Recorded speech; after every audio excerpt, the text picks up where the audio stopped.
every month, right? You're managing a huge investment, and with that comes some really, really high stakes. So I've got a question for you, and I want you to really think about it. What is the single biggest risk you take on when you hand over those keys to a new tenant? Yeah, if any of these popped into your head, you are absolutely on the right track. Look, the cost of a bad tenant, it isn't just financial, it's emotional, and it is huge. We're talking about that constant anxiety over late payments, the absolute shock of finding serious damage to your property, and, oh man, the nightmare of a long, expensive eviction. And all the while, you're losing rental income. That's the stuff we're here to avoid. Okay, so how do we actually do that? Well, we stop just worrying about the problem, and we start putting a real solution into practice. And that solution, it's all about having a clear, repeatable screening playbook. This is exactly why you need what's called a standard operating procedure, an SOP. Think of it like your personal rulebook. Having this kind of formal, step-by-step process takes all the guesswork and, frankly, the emotion out of it. It lets you make a solid, defensible decision that's based on cold, hard facts, not just a good or bad first impression. And the heart of this whole system is what we'll call the 7-step funnel. I want you to picture it just like that, a funnel. It's a series of filters, and with every single step, you're efficiently narrowing down that big pool of applicants, making sure that only the best, most qualified folks make it all the way to the finish line. So the funnel kicks off with these first 4 steps. It's really logical. We start broad with some pre-screening, then we get a little more serious with the application, then we verify the money side of things, and finally, we check their history by talking to references. All right, step 1, pre-screening. You've got to think of this as your most powerful time-saving filter. Seriously, before you even think about scheduling a showing, you're asking those basic deal-breaker questions. A quick phone call, an email, do you meet the income requirements? Do you have pets? Do you smoke? This one simple step will save you and them a ton of wasted time. Okay, next up, income verification. And there's a key number you're really looking for here. You want the applicant's gross monthly income to be at least 2.5 to 3 times the monthly rent.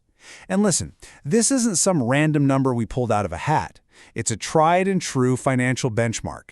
It tells you that they can actually afford the rent plus all their other bills without being stretched too thin. Then we get to the reference checks. And oh man, these questions are so important.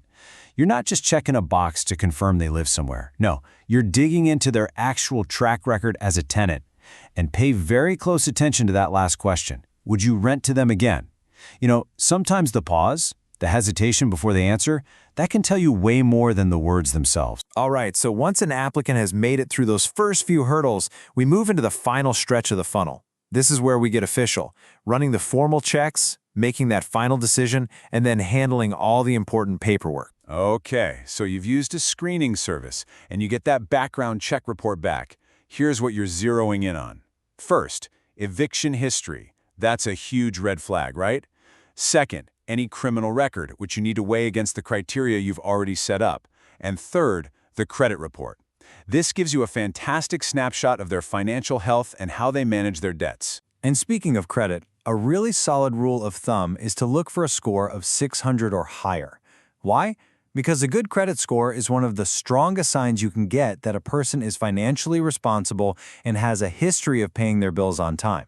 And really, isn't that exactly what you're looking for? And now, we're at the decision point. And the best part is, because you've gathered all this data, the path forward is usually super clear. There's no second guessing. If they meet all your criteria, great. You let them know they're approved and send over the lease. If they don't, you just politely and professionally tell them they didn't qualify. End of story. No big debate needed. Okay, now, for this entire playbook to actually work, there are 2 golden rules you absolutely have to live by. And these aren't just, friendly suggestions. They are what makes your whole process fair and, this is critical, legal. First up, consistency is king. You have to, and I mean have to, apply the exact same screening criteria to every single applicant. No exceptions, no, oh, but this one time, none of that. Second, you need to know and follow all fair housing laws to the letter.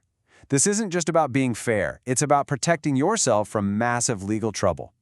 These 2 things, they are completely non-negotiable. Everything we've talked about, it all boils down to one single overarching philosophy: And if you take away only one thing from this entire explainer, I want it to be this. When it comes right down to it, you've got two ways to make this decision. On one hand, you can go with your gut feeling. But let's be honest, a gut feeling is often just unconscious bias talking, and that can lead you to a decision that's not only unreliable, but also legally risky. On the other hand, you can make a data-led decision, one that's built on a foundation of verified income, credit history, and solid references. That approach is objective, it's consistent, and best of all, it's defensible. There's a quote from the source material that just nails this perfectly. It says it all. It's okay to have a gut feeling, but that feeling can't be the thing that makes the final call. The facts have to. So yeah, trust your gut to maybe notice some small details or red flags, but let the hard, objective data you worked so hard to collect be what actually leads you to your final decision. So, I want to leave you with one last question to really think about. Take a good, honest look at how you screen tenants right now. Is it a truly systematic